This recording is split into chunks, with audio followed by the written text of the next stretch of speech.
guys, it is Tuesday morning and it's toasty out. It was also toasty in the studio with all of our top stories. We talk about the Dubai Metro. It is doubling its station by 2040, which is absolutely wild. We talk about your response to Dubai as an overrated city and all of the initiatives happening this summer for delivery drivers. If you like the show, we would really appreciate you hit that subscribe button wherever you get your podcast from.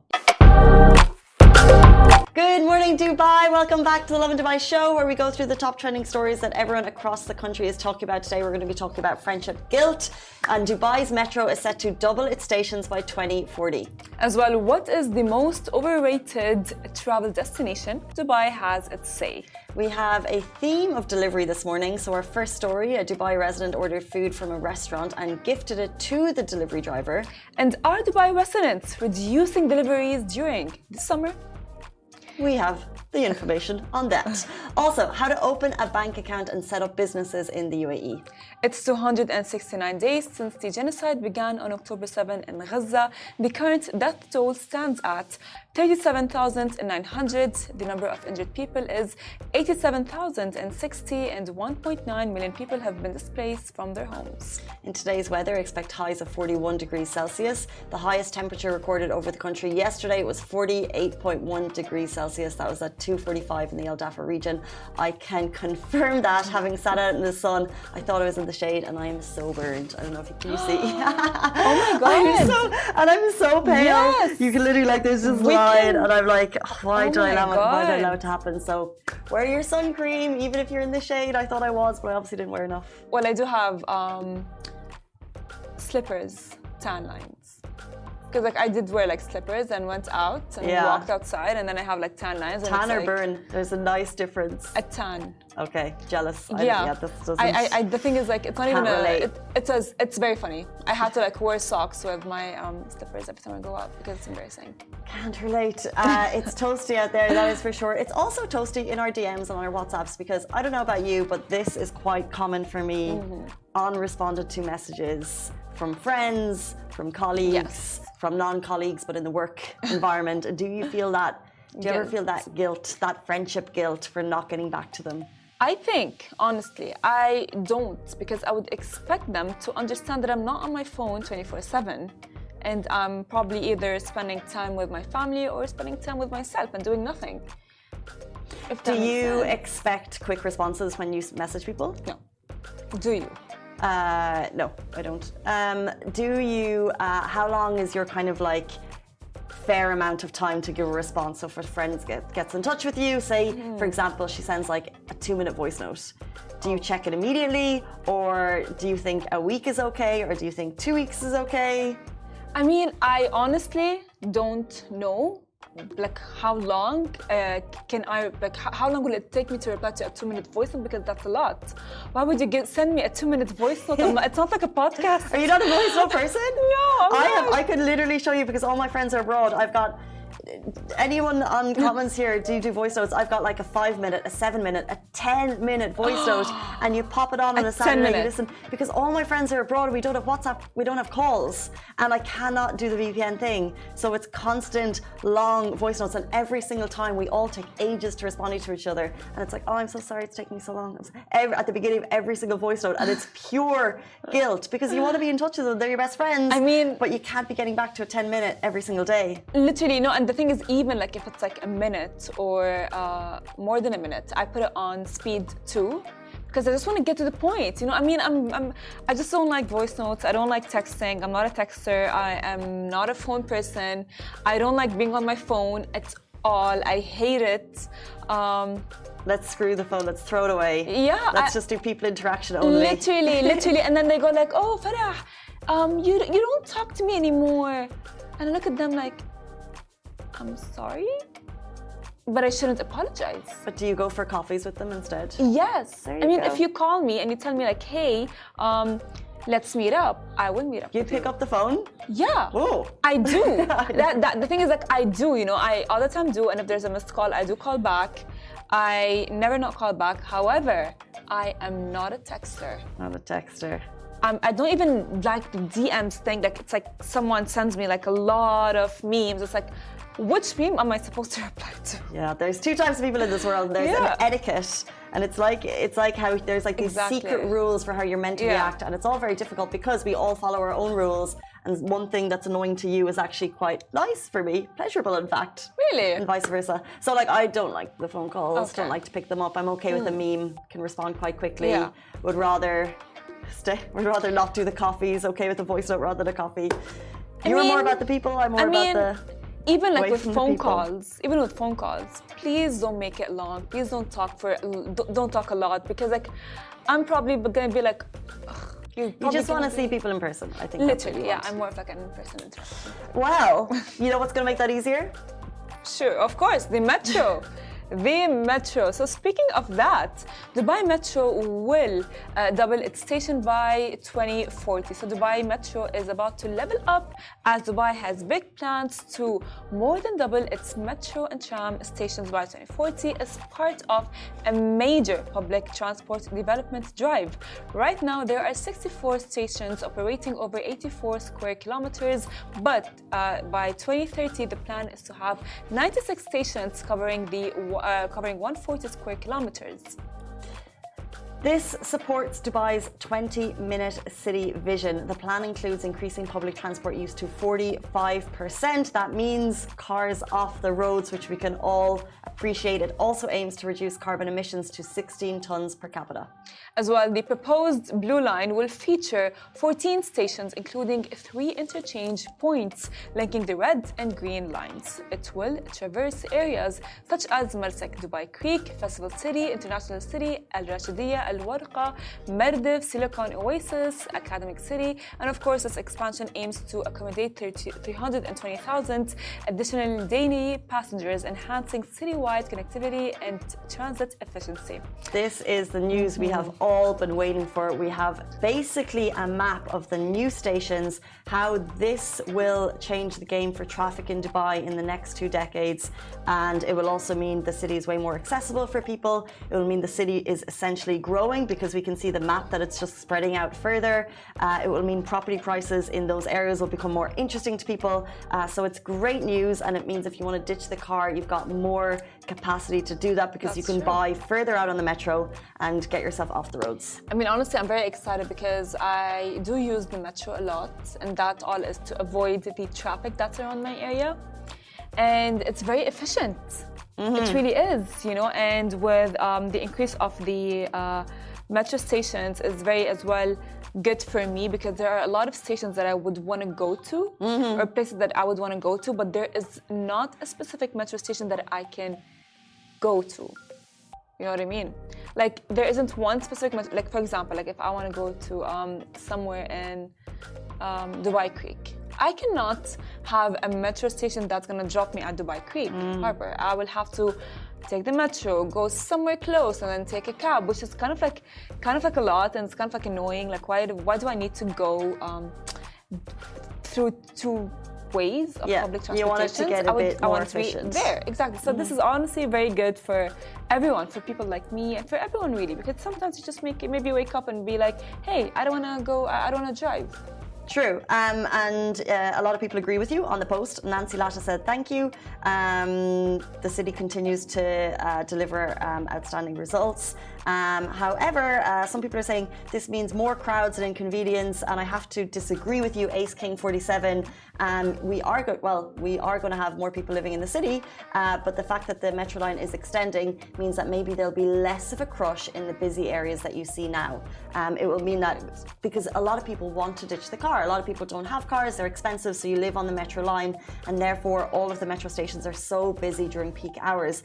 The city is aware of that, they acknowledge it, and that's why we're going to see it expanding and therefore hopefully reduce crowds in those key crush areas, and also hopefully reduce cars on the roads. It's going to take time, but as always, we should have patience as we get to be the privileged ones to watch the city grow. I'm very excited, honestly, for 2040 and 2030. So, jumping into our next story, a story went viral. What is the most overrated travel destination? Now, Dubai has its say. A social media page posted the results of a Reddit question. So this was not a poll, it was not a survey, it was a question on Reddit. The question asked, what is the most overrated travel destination? 15,000 people voted Dubai. And this story itself, as you can imagine, gained headlines. And as the title says, Dubai is the most overrated travel destination. Got shared, of course. Many came to defend the city when they saw the post. So we're going to run through a couple of our favorites. Okay, so some of our favorite responses. Louis Miguel Rees, who said he has lived in Dubai for 25 years. He said it's an incredible, awesome city. Christian Dale said, this is a little shady. He said most haters are the ones who haven't been or the ones who cannot afford to go to Dubai. So basically the people who haven't been here are the ones hating on the city. Akbar Khan said, not true. Dubai offers so many diverse choices and it's definitely worth it as a great holiday destination for all kinds of holiday seekers. Mohammed Imran said, well, whoever is saying bad about Dubai or the UAE, 100% sure they have never experienced the lifestyle, the safety, the hospitality of the city or the country. Without a doubt, I can say it's one of the best countries in the world. There you go. Dubai is Marmite. Absolutely. People love in the West, particularly to hate on this city. They love to hate on the country, but it's so great to see the defense of you, the people, always jumping in, because only the people who've lived here can really be the ones to defend it for what it is. I think, you know what, I think that it's very easy to hate on Dubai, but you have to be in it and live it and experience it to love it. You know, they are saying that based on what? Based on things that they maybe they're not used to. You know, it's very easy, like if you live in a farm, it's very easy to hate the city life. If you have a city life, you know, it's very easy to hate on a farm.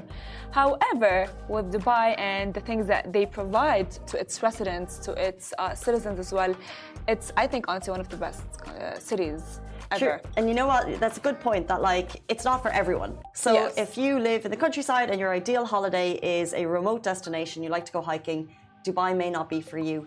However, I think the reason like this title, Dubai is overrated, gets so much attention. People love to hate on the city because the type of narratives that are sometimes presented by Western media don't reflect the city that it is. Agreed. So you'll see C-list celebs, D-list celebs from certain countries. They come on their holidays here, they party at certain clubs, and you think, okay, that's, as someone who just reads one article and says, okay, that's the only thing I'm going to read about a city, and I'm going to take that information and be like, that's all Dubai is. Agreed. It's fake bling, it's people partying, it's a fast lifestyle.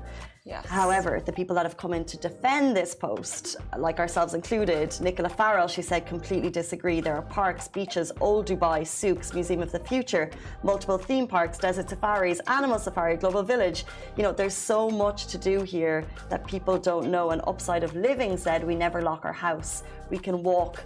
You walk past unmanned kiosks in the mall that remain untouched. There's a cloudless days most days of the week, and the only overrated thing is the intelligence of some of its tourists. I honestly agree with that because like it's very easy to hate, right? But if you guys are hating, it's because you guys don't know about Dubai, and it's not like a thing that you can judge based on a day or two or even a week. You know, you have to have the full experience to actually judge, right? You just cannot be like, yeah, you know what, I don't like, it's overrated. But where have you been? Dubai Mall? Actually, where have you been? Have you visited? Exactly. It's like they've only gone to Dubai Mall, you know, things that are like but Dubai is way like deeper than that, and they just like avoid that. Yeah, Dubai is deeper. Dubai's got soul. We'd love your comments. Obviously, our job, we work for Lovin Dubai, and we do get the privilege of sharing all of the positive stories of the city every day. But it is always great to see people who love the city jumping in on these posts and defending it for what it's worth. Agreed. And I will forever defend Dubai. As will I. Jumping into our next story, this got a lot of attention in the last few days. So a Dubai resident ordered food from a restaurant and gifted it to the delivery rider. In a heartwarming display of kindness, a Dubai resident's simple act of generosity has touched hearts across the city. When placing an order with a local restaurant, the resident included a special delivery note that read as follows: "This food is for you. Enjoy your dinner," with a very cute smiley face. Now, the note was intended as a thoughtful gesture towards the delivery rider, showcasing gratitude for their hard work and dedication. So, moved by this unexpected act of kindness, the restaurant owners were quick to share the story on their social media platforms. They highlighted how such small gestures can really brighten someone's day and make a significant impact within the community. The post quickly gained traction online, with many applauding the residents' compassion and generosity. And this serves as a reminder of the power of empathy and how a simple act of kindness can create positive ripples across the community. Now, this touching incident not only reinforces the spirit of giving and appreciation, but also underscores the strong sense of community that thrives in Dubai. You know, it is moments like these that remind us of the importance of spreading joy and kindness, especially during challenging times. Which, by the way, it just like warms my heart, makes my heart very full, because it just reminds me how lucky we are to be in a country that's very multicultural, and everyone appreciates everyone, and everyone is very kind to everyone. So true, so true. I think because most of us are expats, Yes. is it 90% expats live here?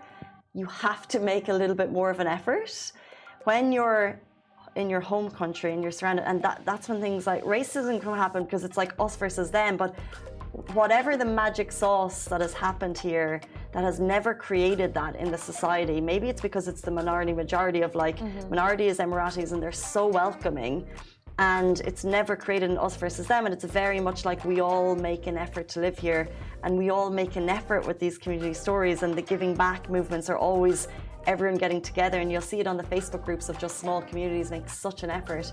It feels like Dubai has done something so right in terms of being kind among the community, and I guess encouraging these types of acts of kindness. That's true, and not only that, by the way, as well the fact that the residents, and no matter what you do, no matter where you're from, we do appreciate the delivery riders and their hard work, specifically during the summer, or actually even throughout all seasons of Dubai.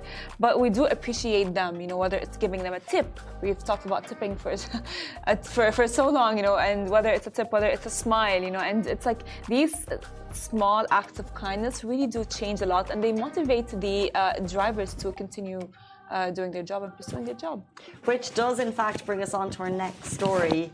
And we'd love your thoughts on this one, because it's a very mixed bag of opinions. So, are Dubai residents reducing deliveries this summer? So there was a post from a resident that suggested some people are ordering less during summer, and this topic began to trend, and the resulting conversation, it basically showed a mixed bag of your opinions. So one social media post highlighted that residents are refraining from ordering online during peak heat so that delivery riders aren't working under the scorching sun. The past reads go as follows: I've noticed many delivery riders out in the scorching heat without shelter, which got me thinking, why should human lives be sacrificed to bring us necessities when we have the means to help ourselves? To contribute, I've committed to refraining from ordering online between 12 to 5 p.m. So let's show consideration for these hard-working individuals. So this post went live. However, then we saw the resulting feedback. So while this community initiative appears to be gaining popularity, some people believe this will hinder riders' wages, and others suggest that this could negatively impact their income. So one user, Nargis667, jumped into the post basically saying, I heard the post story and I asked a delivery driver for their opinion, and they said I need my salary, and would genuinely be afraid that if this happened and people stopped ordering, then incomes would be affected, jobs would be affected. So I think you've got people who really care, and they're genuinely asking, what can we do to help drivers this summer? Because I think they're looking at someone coming to the door who's been outside in the heat, and you think, okay, if I was outside in the heat, I would not be coping. But then you look on the other side of the ticket that, like, obviously these people care for the humans, but they understand that if we all said, okay, we're not going to order between 12 and 5, then these people wouldn't get their income. So what is the answer? I think honestly that people who go like, fine, I'm not going to order between 12 and 5, maybe can think in a way that they're doing good when they can be doing harm to the delivery riders. However, there are multiple ways that they can be good to the delivery riders, such as a smile, such as a tip. And as well, as we have mentioned earlier with our news, is that they will be creating like rest stations for delivery riders, which we are hoping they will be operating it soon, inshallah. And this is like beautiful because it's not only the restaurants who are recognizing the effort of the delivery riders, but as well the country itself. True, like we've talked about the things that we could do, which is put bottles outside your door. Yes. But the RTA did announce that by July this year, they're expecting 40 air-conditioned rest areas for delivery drivers. So although if as a community everyone decided to pull back on their orders, we are a delivery city, so it's not just your lunch that's getting to your door. Like there's a big ecosystem regarding deliveries in the city. We're a 20-minute city. You can have anything to your door, whether it's a document, something you forgot from your home, the clothes you order.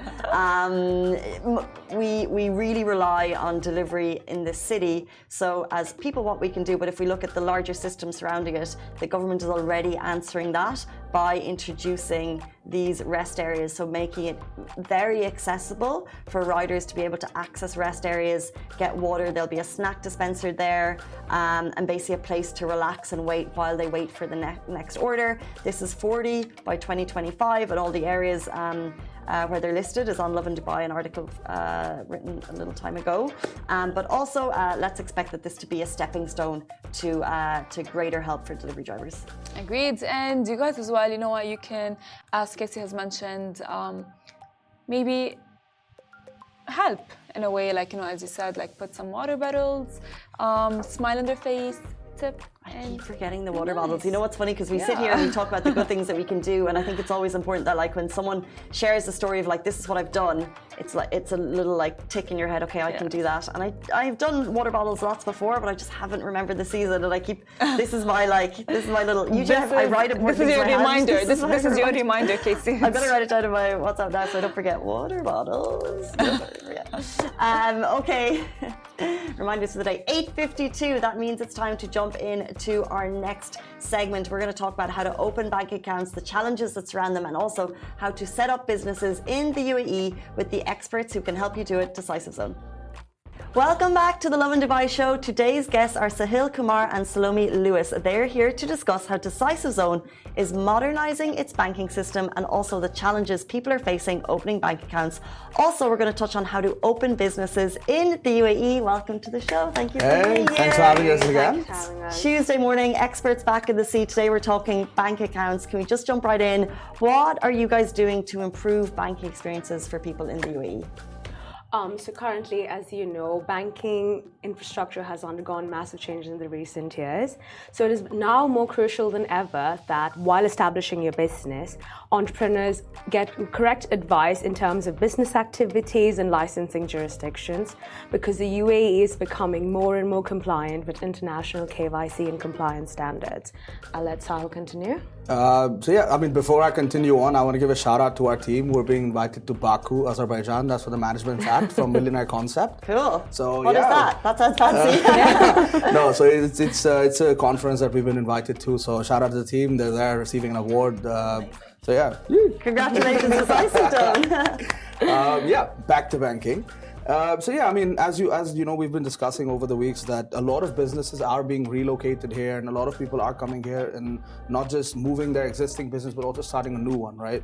So banking standards have to sort of keep up with that. So whether it's an SME or a small startup, or it's a large-scale organization that's coming in, the UAE banking sector has been set up or is being sort of moved and pushed in a way where the entire standardization concept of banking itself has to be in the level playing field again.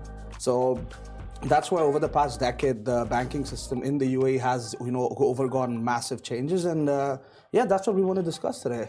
Can you break this down as simply as possible for me? So let's pretend I'm a business owner of a startup for my new lipstick. And if I come to you, you're helping me set up the business, so you've got me on the business license front. Now, do I need to set up a separate bank account for my business, or can I just run it through my personal bank account? No, you have to get a corporate bank account because when you're receiving funds from international or local from your clients, it has to go through, because there's so many scams going on. So when it's a personal account, it's not registered to your trade license. You require a trade license, and then that trade license is linked to your corporate bank account.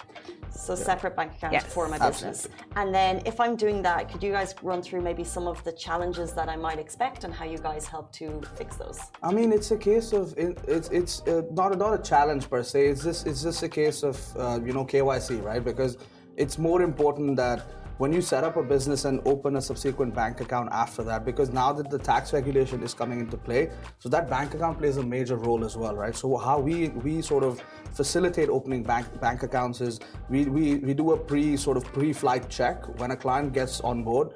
We have a list of documents where we do a sort of in-house KYC with clients and make sure that we find them the right solution that would fit their sort of banking needs, whether it may be a small business that's looking forward to receiving funds, more international transfers, or it's a large-scale business that does need a higher turnover volume, etc. So we do an in-house check, and then we sort of recommend and push it in the right direction of what the client would suit best. What are the common questions people might have for you as they go into this kind of setting up a bank account with you? Is there kind of things that you'll get commonly asked? How quick it would be. And that is something that people need to understand, because again, since we're matching international KYC standards, there are a lot of compliance checks that are going to go through. So depending on the correct documents you provide, like say financial statements, whatever the bank requires, that's the quickest it will be.